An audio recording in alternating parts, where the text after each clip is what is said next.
Welcome, everyone. It is lovely to see your faces. Welcome in. Thank you for your patience as we had you hanging out in the waiting room there for a minute.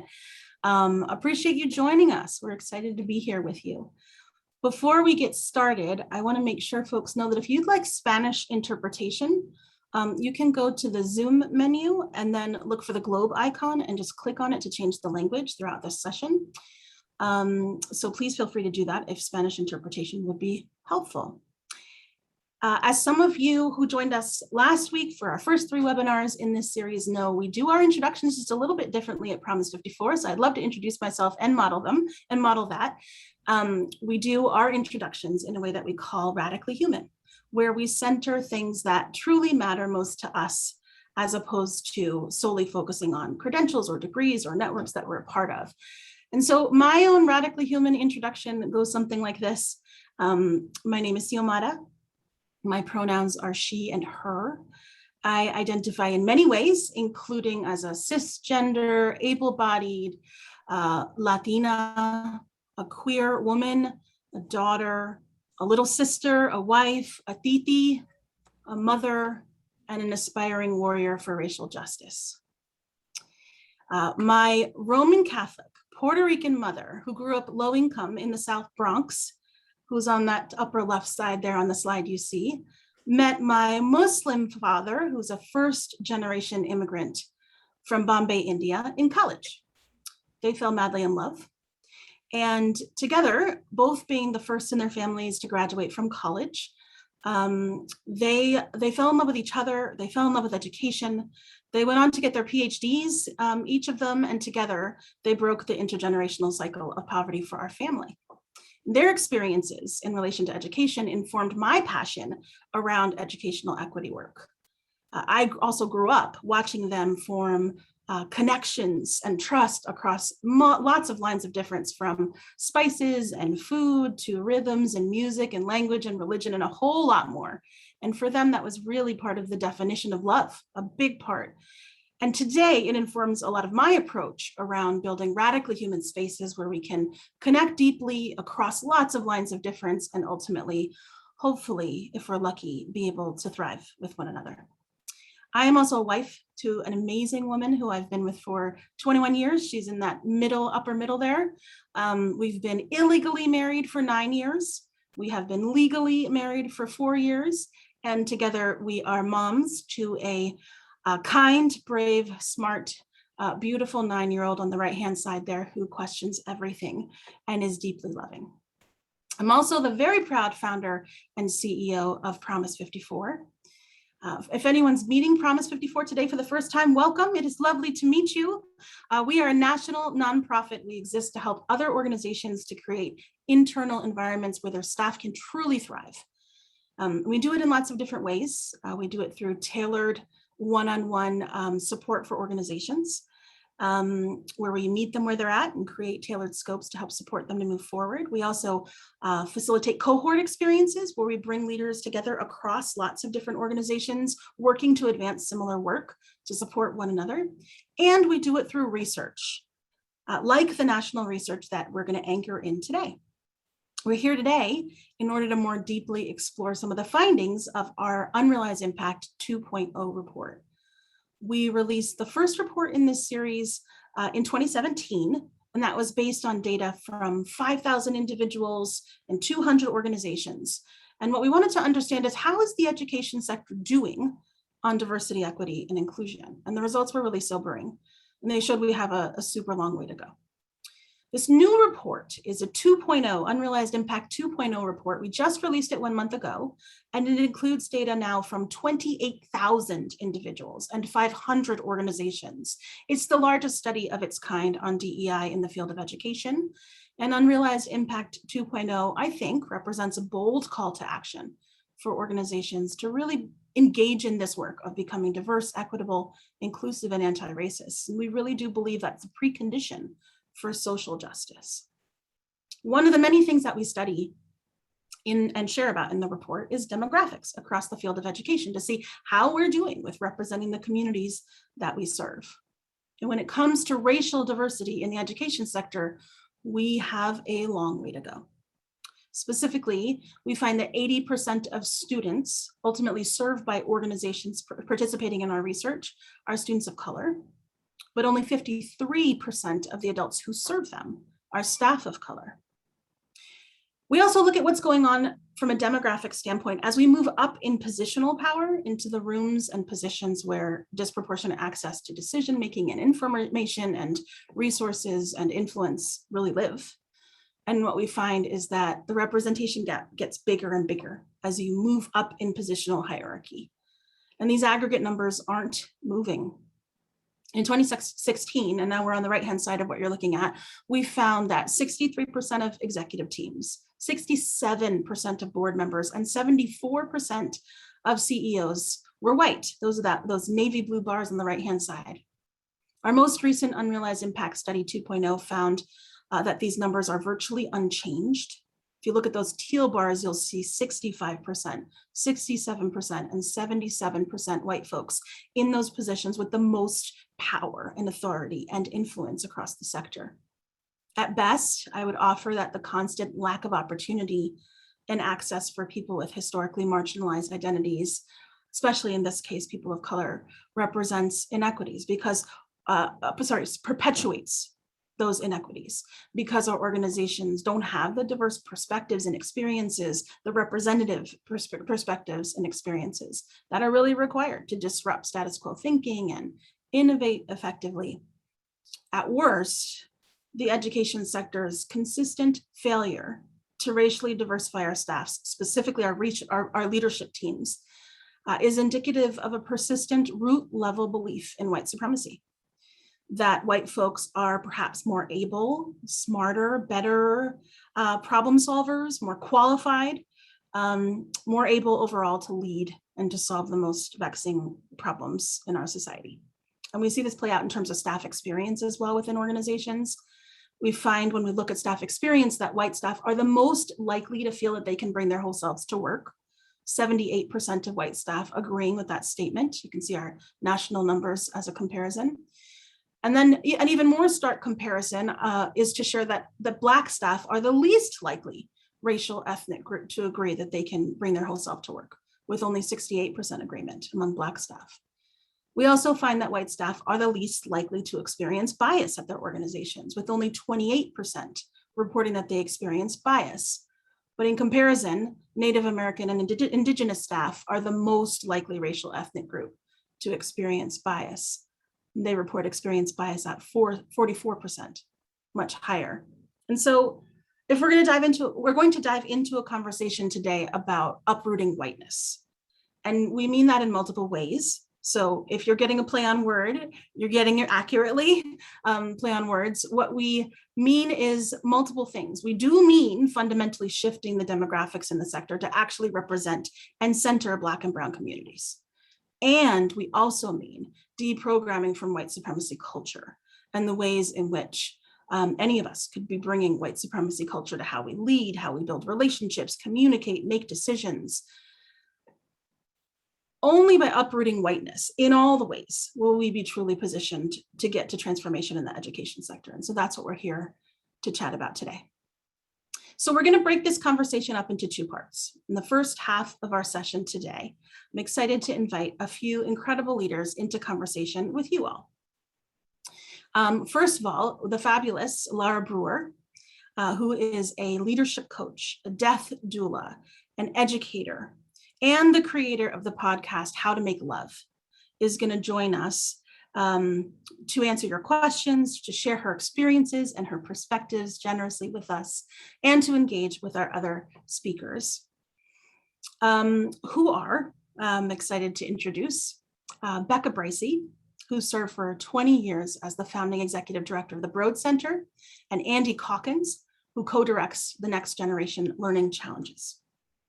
They're amazing white leaders working intentionally to interrupt white supremacy and advance racial justice. And joining them is our very own Lucerito Ortiz, who is an associate partner on our Promise 54 team and a co-author of this Unrealized Impact 2.0 study. So the three of them are about to engage in some conversation, reacting to the data and about what it means to uproot whiteness generally. And we're going to invite your questions. In this first 45 minutes, we'll hang out together. So your questions are welcome in the chat. I'm going to invite you to open that chat window. And whenever you have questions, throw them in there. We've got multiple Promise 54 staff members who will be scanning the chat, looking for your questions, and then sharing them behind the scenes with our incredible folks who have joined us. And then about 45 minutes in, we're going to pause. And we're going to move into a new format or structure, and we'll actually go into 2 separate groups and invite you into 1 or 2 separate groups to have a part 2 conversation where we will take it into an even more intimate space by breaking out into race-alike affinity groups. So with that, I'm super excited to turn it over and invite Laura. Maybe you can kick us off with your radically human intro and then pass it around. And I'd love to invite each of you to share who you are in whatever way feels radically human to you today. And then we'll get into conversation together. Thank you, Siamata. Hi, friends. It's nice to see everybody. I am Laura. My pronouns are she and hers. I currently live on unceded Monacan land that's now called Charlottesville, Virginia. I was born and raised here. I spent the first 20 years of my life here, went away for 20 years and just moved back. I have a practice of starting like this when I'm in community. So what I don't want you to know about me is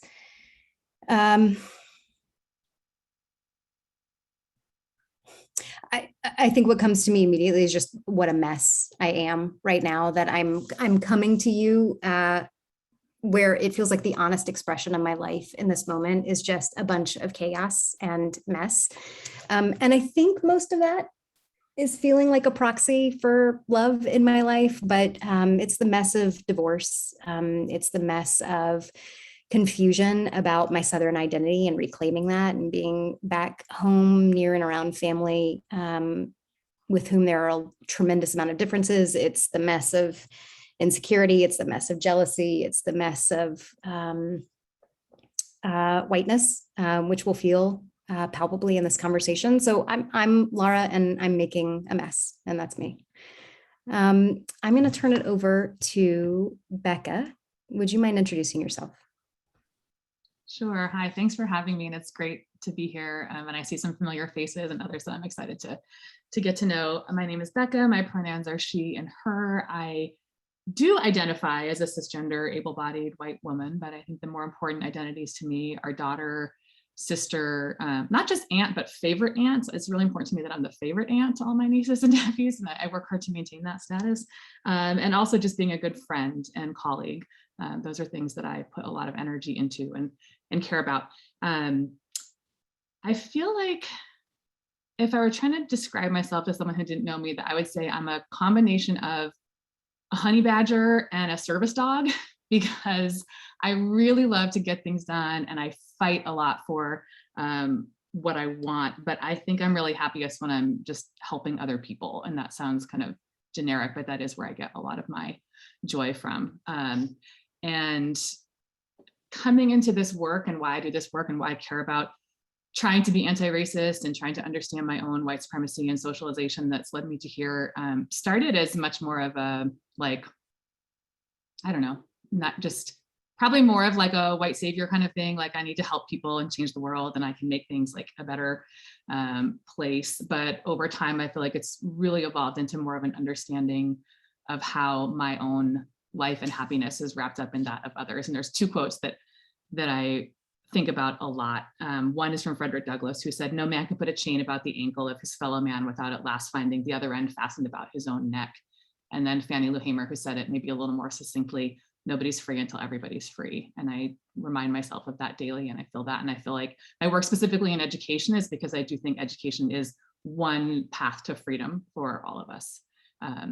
I have a lot to learn and I'm really excited to engage in this conversation, and I'm nervous because there's so many people I don't know. So I'm aware that people are hearing me out of context, but I'm going to do my best to be honest and vulnerable and transparent about how I've got to where I am and what I'm doing. Thanks.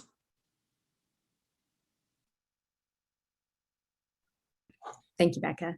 Andy, would you mind introducing yourself to the group? I'd be happy to, Laura. Thank you. And thank you both. There's so much in what you both said that resonated with me. Becca, I join you in the, oh my God, so much to learn category. And Laura, in your daily discovering how, feeling messed up about so many blind assumptions I've made across my whole life. My pronouns are he and him. I identify as a cisgender, almost 65-year-old male, dad of 3 daughters who are relentless about helping their father keep remembering how much he has to learn. I grew up in Cleveland. I went to the Cleveland public schools. My family is full of educators. There's social purpose left and right. I've spent the last 10 years working with this nonprofit, Next Gen Learning Challenges, all around redesigning school and learning. And it's only really in the last 4 years or so that I think I've come to understand that I was doing that work with a set of lenses on that. I want to say sepia, but it's not quite sepia. It's more a sort of the lens of well-intended, but in fact, fatally flawed color blindness. That we felt that next gen learning could become a movement that would serve all kids, and didn't understand and are still learning how to understand that next gen learning by itself is incomplete until it is profoundly married with principles and practices of anti-racism and social justice, that they are one and the same thing, and that means doing the work and having the conversations that Xiomara, you and your team have set up here today. So I'm just really humbled and honored to be part of the conversation here. Thank you. Thanks, Andy. And Lucerita, would you mind introducing yourself? Hi, everyone. My name is Lucerita Ortiz. Pronouns are she, her, hers. I will speak very honestly and plainly right now in saying that my participation in this conversation was not originally planned. So I'm sitting a little bit with the sort of nervousness and weight of what it means to be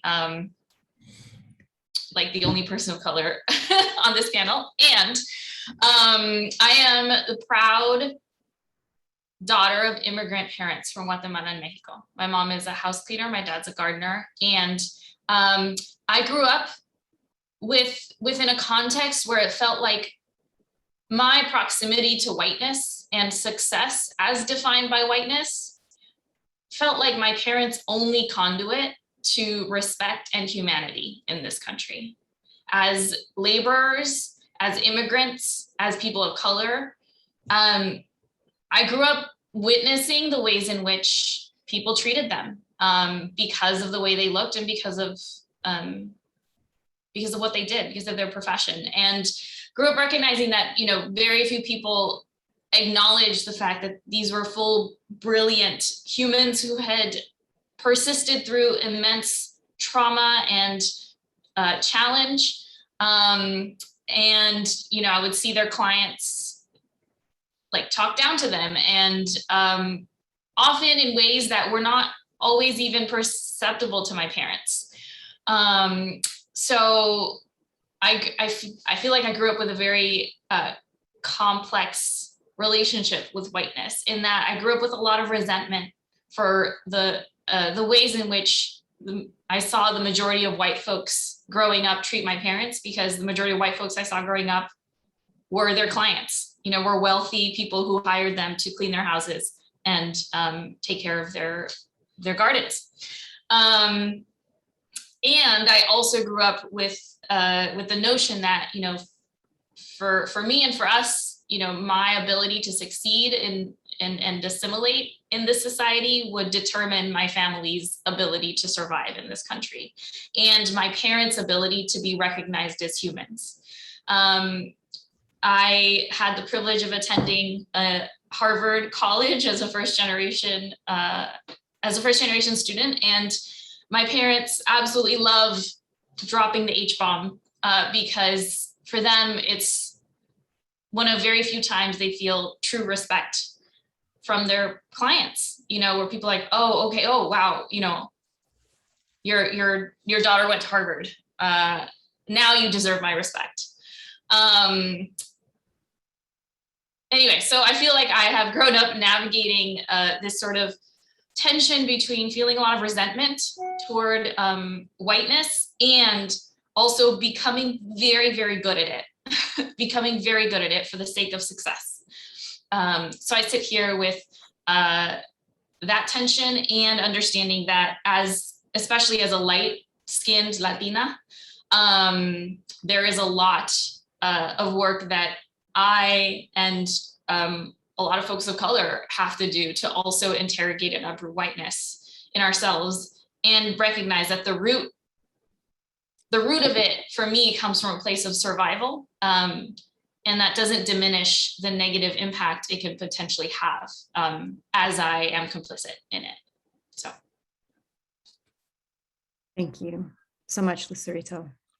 And thank you for agreeing to participate really last minute. So behind the curtains here, we had a little bit of a curveball just a couple of moments before we joined, and Paul was stuck in some traffic and we didn't think we were going to have the opportunity to be with him. And so we kind of all came together and said, gosh, like how do we support the learning that needs to occur today and do that kind of impromptu.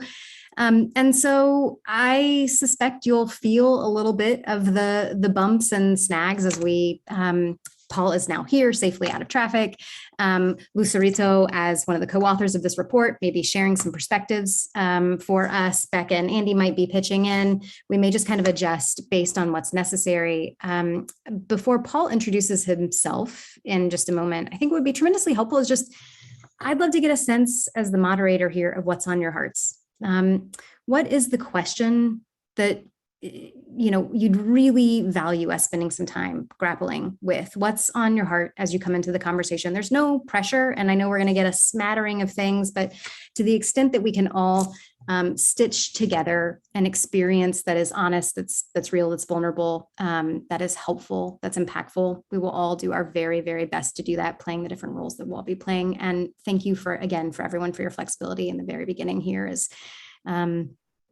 as we adjusted course. So Paul, I'm so glad you're here. Would you mind briefly introducing yourself? Sure.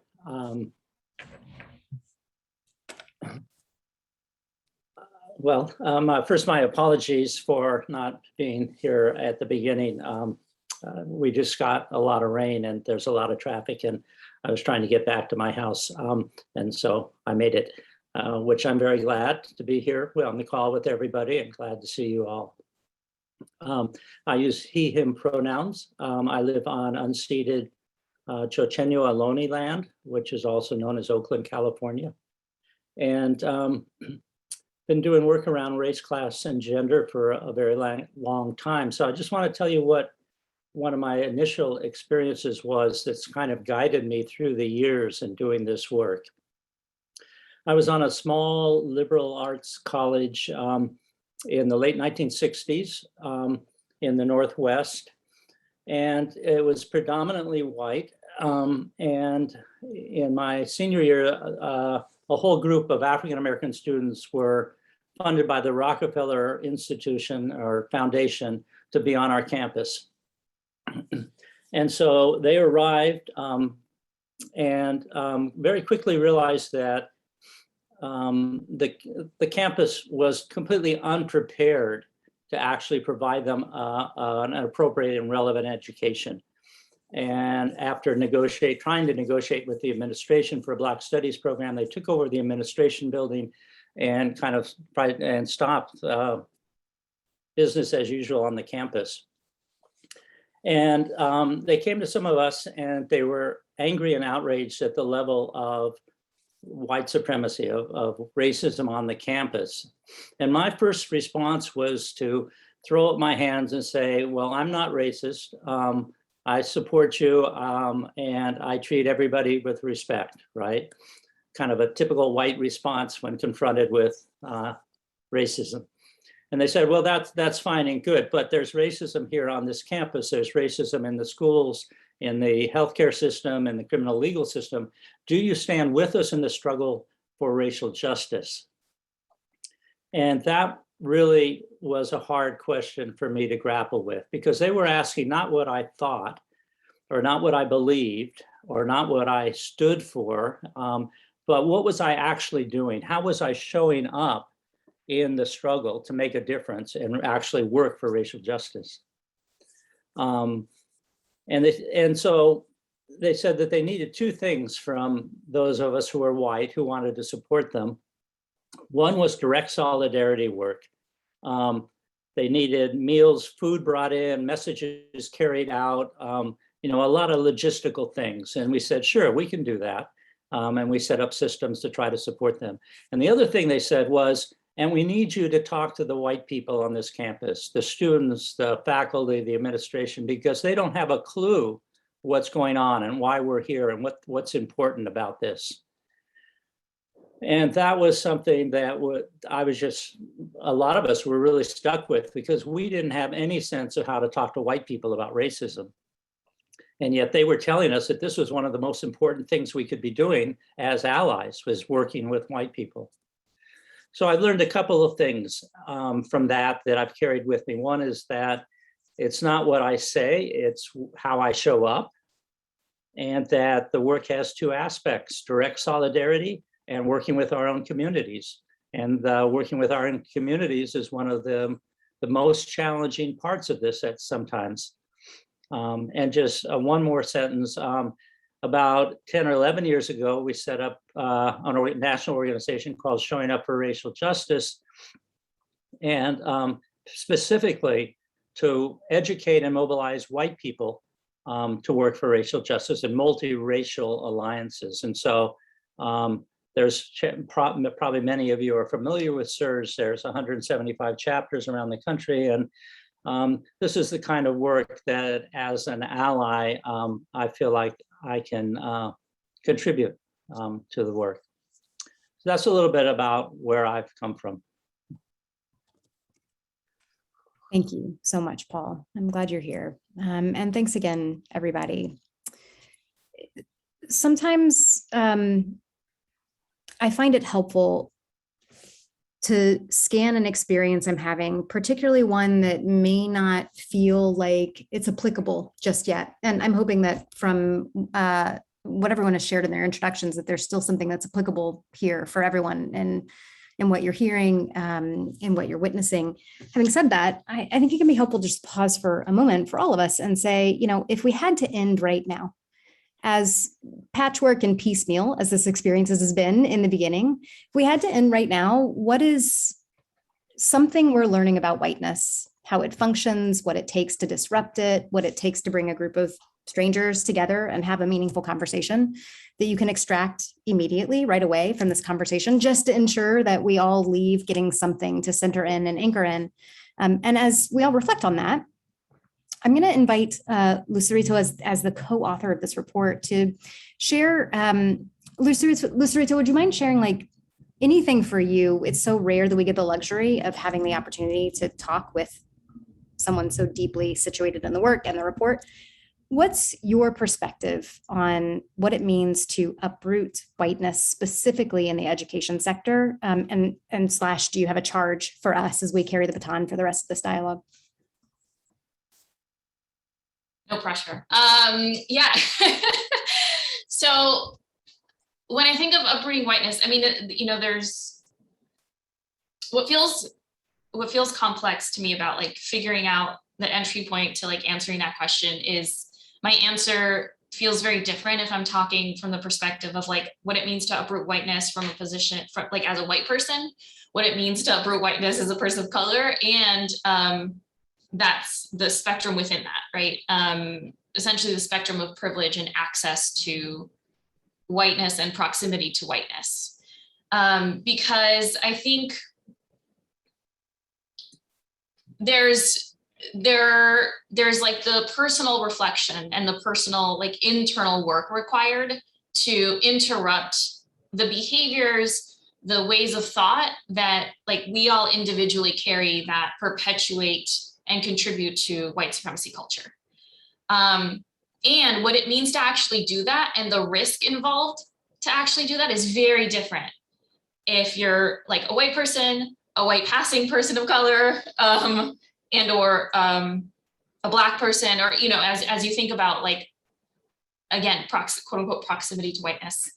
And so I think in part, uprooting whiteness to me means taking like really honest stock about the level, like the intersectionality of privilege that like I am walking around with, and understand my role and my needs then to disrupt white supremacy. So understanding that for me to disrupt white supremacy in myself means like it feels very risky, because it is trying to interrupt a source that for me has like provided a sense of security and access to security, financial, professional, cultural, and otherwise, right? And so it's a little bit of a push and pull between acknowledging what it means to like take that risk and honor that risk, and also acknowledging like the level of privilege I do have as someone who is of lighter skin, who has had access to a lot of white spaces, and access to a lot of resources and power and different kinds of and privilege in other ways, the responsibility that comes with that.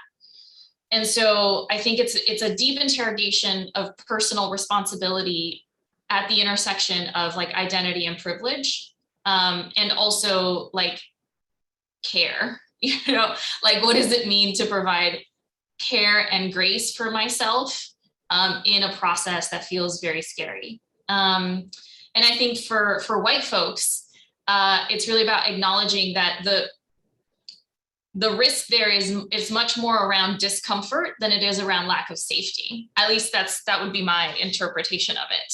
And I think very often discomfort is mistaken for lack of safety. And the two are conflated and the two are equated, when in fact they are very different, and the context is very different and the experience of it is very different. And so I think it's really important to like really be honest with ourselves. Like, is this discomfort or is this a true lack of safety? And am I pretending this is a lack of safety because I'm too uncomfortable to like actually continue the disruption? And I think that's part of what's really necessary at an individual level. There's also this sort of like systemic level, right? Like, what does it mean to deconstruct the ways in which systems are perpetuating white supremacy? But I'll keep it at the individual level as well, because I think for many of us that, you know, that is such a critical piece of it. It's much easier to externalize and be like, that system is bad, than be like, I am the system, I am a part of it. I am also complicit in this. So I'll start there. Thank you. Thank you so much.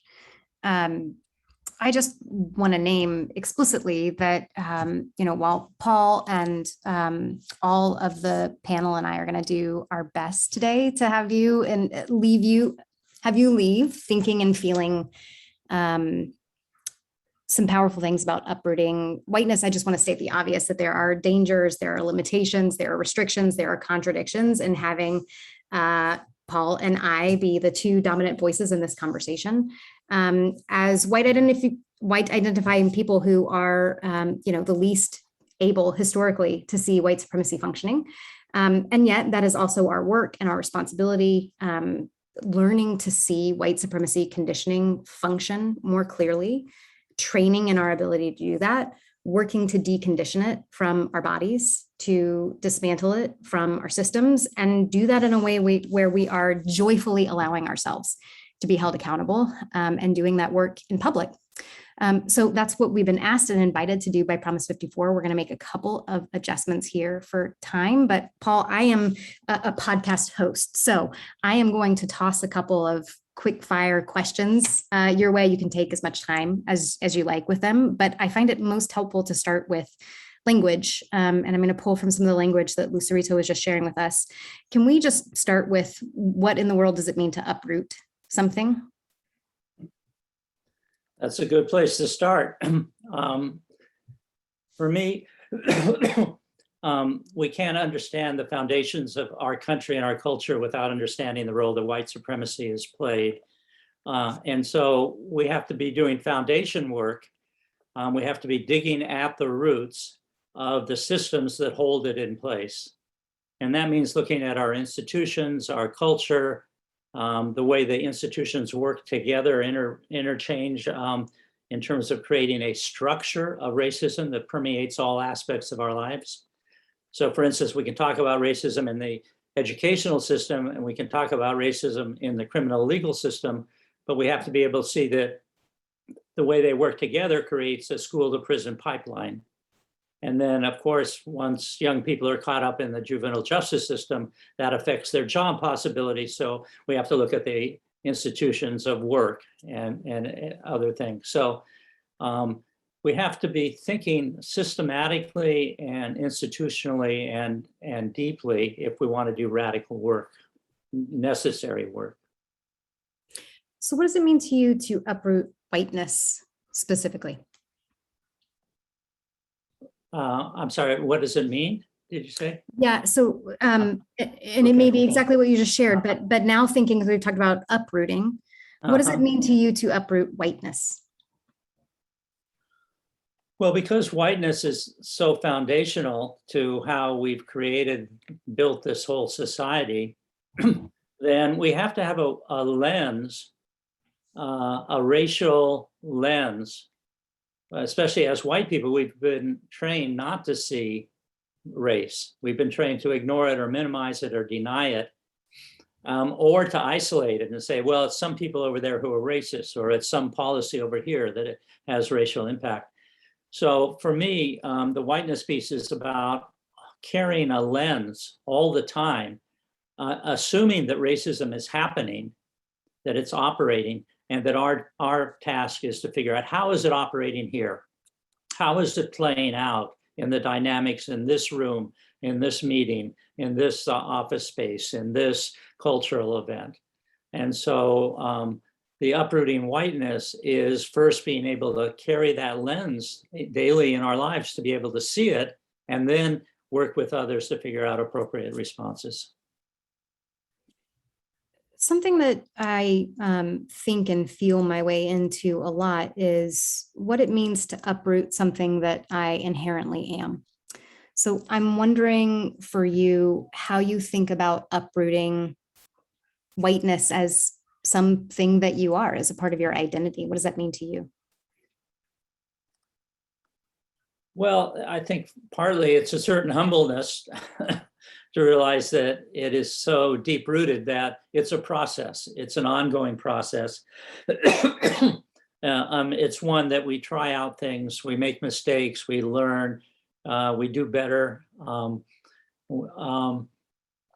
that it's not about purity, it's not about me, it's about the way we're working together, the actual change systems. So I think as white people, we can often get caught up in our personal identity. Am I correct in my language? Am I doing the right thing? Lots of ways that it becomes recentered on our own whiteness. And that's one of the ways that whiteness works, is whatever is going on, it recenters attention on whiteness, on white people. So we have to carry this kind of gently in that sense, I think, in the sense that we need to be looking at our own practice. We need to be accountable to people around us for how we're showing up, but we can't take our personal moral, angst and struggles as to be the racial justice struggle. Otherwise, we get tied up in learning more, reading more, doing more workshops, getting better and better at understanding it, and yet never getting around to actually showing up and doing things differently. Thank you for that. Sometimes it's helpful for me to think about the different layers that need to be uprooted. There's uprooting whiteness in my way of being. I often think about the system and construct of white supremacy as being a dominating etiquette, a dominant etiquette, this etiquette of whiteness. And so what does it mean to identify white supremacy conditioning within my way of being and to uproot it? And what does that require of the identities that I hold that need to be compassionately but fiercely picked apart, explored, reimagined?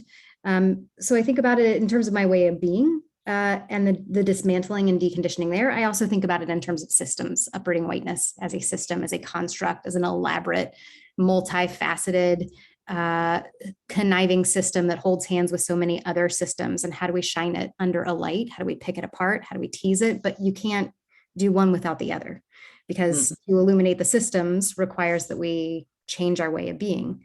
And I think it can be really easy for us to get caught up in, looking at white supremacy attributes and think, oh, these things are bad, they must be purged. And the problem that I see with that inherent is it causes this reactive bypassing, that we see something, we are afraid of it, we don't want to create harm, we work to purge it or disassociate it from it. And so this contradiction that I constantly struggle with and feel and carry on my heart is that to be responsible for something, to ultimately be able to decondition it, requires us to get closer. It requires more proximity. We can't be responsible for something that we aren't willing to get close to and name and identify. And so I think systemically, structurally, institutionally, and in just the very fabric of my personality and way of being and energy in the world, there is so much here to uproot within who I am, and so many contradictions and tensions to hold in that. I want to take a couple of audience questions and noodle on them together, Paul. One of the questions, let me just scroll here. Here's an audience question. What is the role of white people in leadership of organizations that are focused on the liberation of people of color? And should we have any role in the leadership of those organizations at all? How do you think about that? That's a good question. I hear that a lot. It's this, either we're going to be in control or somebody else is going to be in control and we can leave or withdraw or whatever. We live in a society in which we're used to polarization, dualism. Things are good or bad, right? But it's complex. And the issue of leadership is, I think the two things I want to say. One is that leadership needs to be shared. And often we have very hierarchical models of what leadership means. And there's some people in the top leadership and everybody else is following their leadership. What that sets up is that very often we're in organizations where there is a leadership, and then there's a lot of community, whether it's students and teachers and parents or other kinds of community members who don't have any kind of role, who don't have any kind of power in that situation. So the very concept of leadership needs to be challenged. What does it mean to be accountable to the community that we're intending to provide services for instance? What kind of leadership is that? I think it is true that for institutions that are serving primarily people of color, that there should be people of color in leadership in those institutions, as well as in most of the other institutions in our society, obviously. But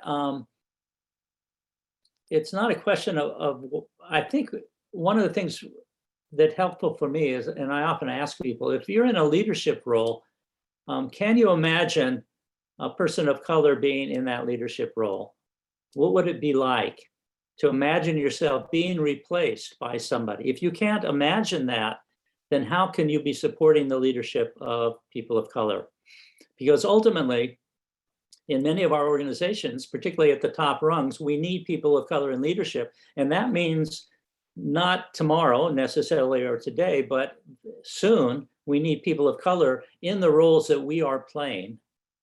And that doesn't mean we're going to be obsolete or we're going to be sent home, but that it means that we have to create a vision of multiracial leadership that we expect to be moving towards and achieving in very specific and time-limited ways. And so the question of leadership is crucial.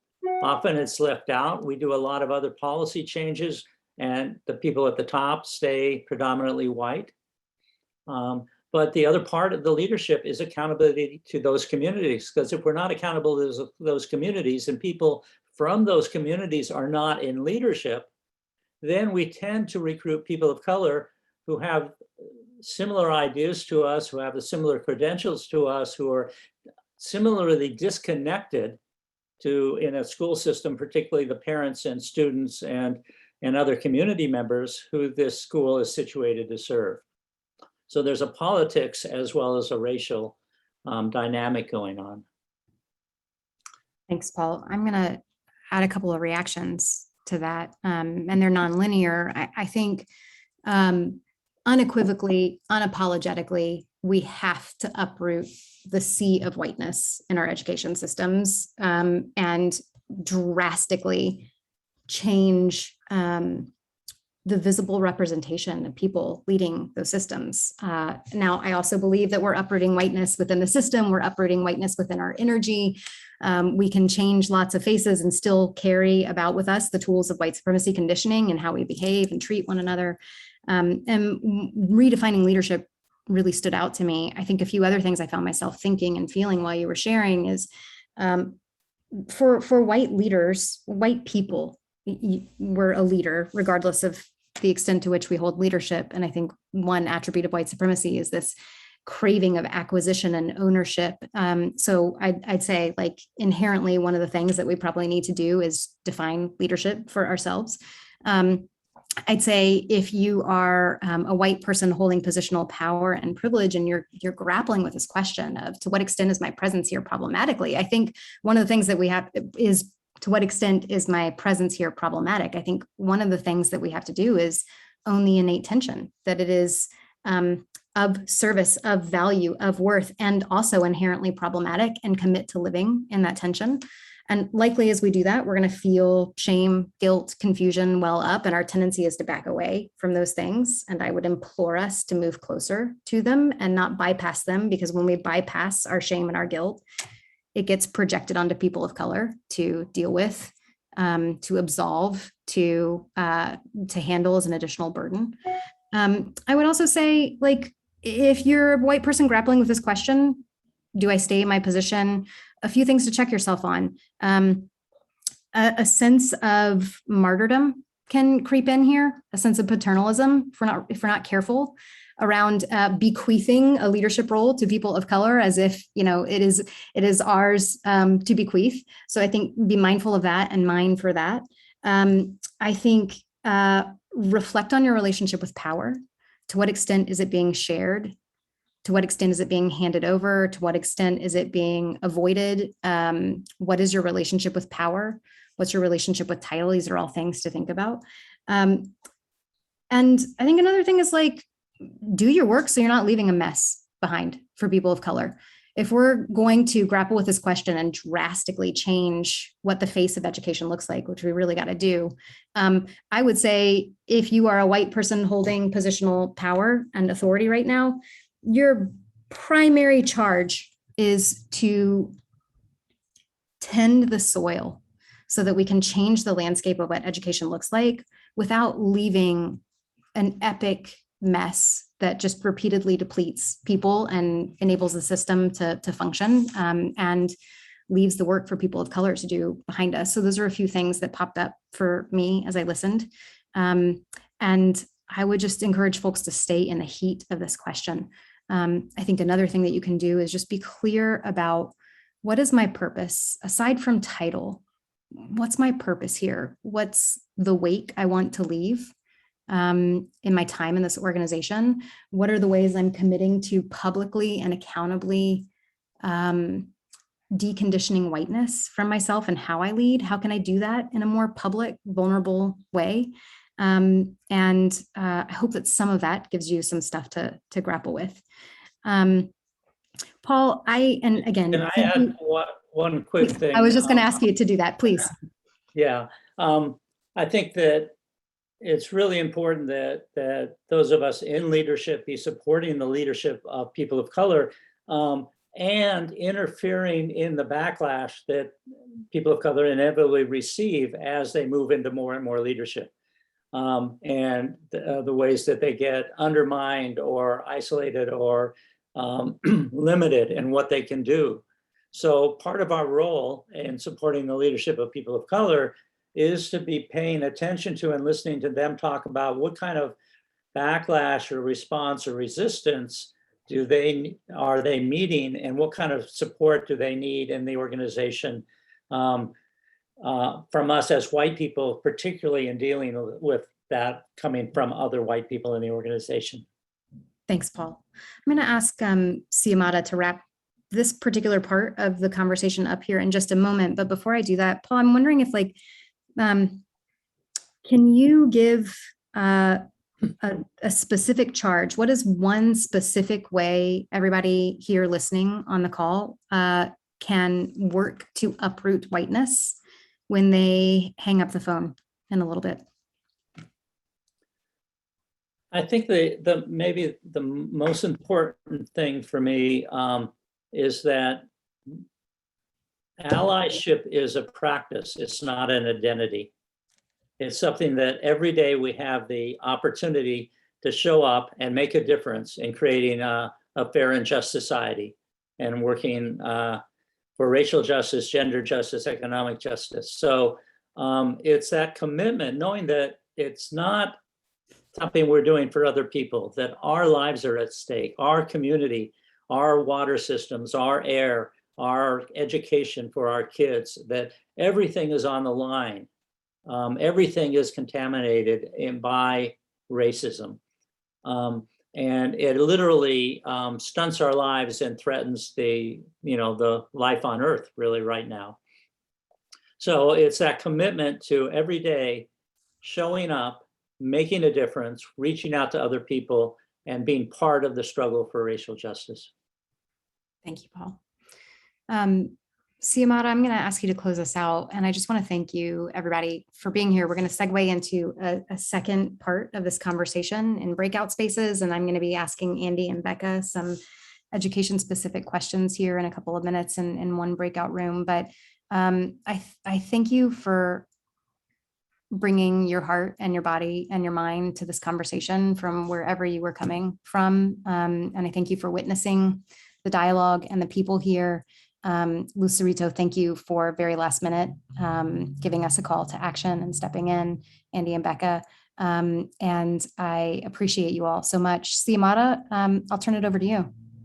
Thank you. So well said. Paul, thank you for joining us and for that great engagement there. Really appreciate it so much. So as promised, we're moving into our second segment at this point. So for our last 30 minutes together, we're going into two spaces. So very generally speaking, we're going to be in race-alike breakout spaces. Before we move into those rooms, I want to just take a minute to acknowledge that any quote unquote race-alike affinity space is inherently reductionist. We all hold lots of identities, and even when we zoom in on racial identity, many of us identify across lots or multiple different racial ethnic categories. So with that said, though, we are going to explicitly invite two conversations for the next segment. Participants who identify as white, we're going to invite you into a breakout space as Lara just talked about, where we'll get deeper into conversation. She'll get deeper into conversation with Becca Bracy and Andy Calkins, who introduced themselves at the top of the session. Meanwhile, BIPOC identifying participants only, we'll move into our own space where Lucerito Ortiz is going to facilitate and guide us in our own aftercare discussion. So please choose your breakout. In just a minute, those will be open. One note on interpretation as we're moving into two spaces. Over to you for that, Lucerito. Thank you. If anyone needs Spanish interpretation, please send me a chat right now because we want to make sure we leave that group in this room with the interpreter. Si necesita traducción en español, por favor, mándeme un chat directamente para poder asegurar que tenga acceso a la interpretación. If you need any help choosing a breakout room, just private chat Lewis from our team.